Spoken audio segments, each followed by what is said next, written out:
gonbidatzen dira herrikideko ikasleak bertara, eta beraiekin egiten dutena da pixka bat ikuskizun bat edo bukaerako festibaltxo hau edo jaialditxo hau prestatzen dute denak elkarren artean.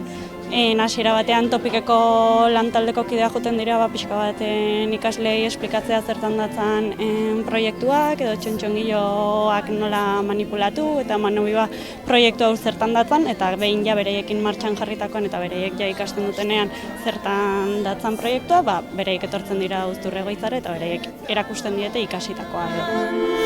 Elkarrekin esnatu eta Nik uste asko ala itzeiala gu festeganen eta itzeiten otegea eta behientzako zerbait berria da eta ordu nik uste oso ondo pasatu dutela.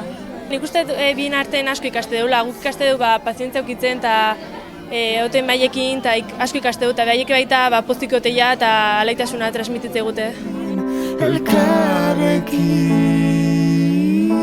Nire ama kasu honetan beti hartzen du egun hau hemen etortzen direnen oso posik eta ari da itzoiten noiz etortzen dian eta ze mutiko edo ze neskatxo ez dakit hoiekin egoten dian, ez da.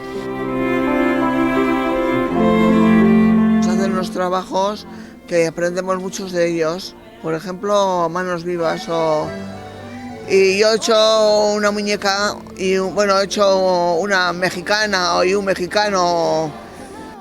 Para mí lo mejor que me ha podido pasar, hablar con jóvenes, porque para hablar con la gente de mi edad, que me gusta mucho si hablamos medianamente bien, las chavales que nos han tocado son un cielo, ¿qué más vamos a pedir? Ya nos gusta este plan que tenéis vosotras, así aprendemos. Uy, estupendamente con ellos, no sabes qué bien nos llevamos.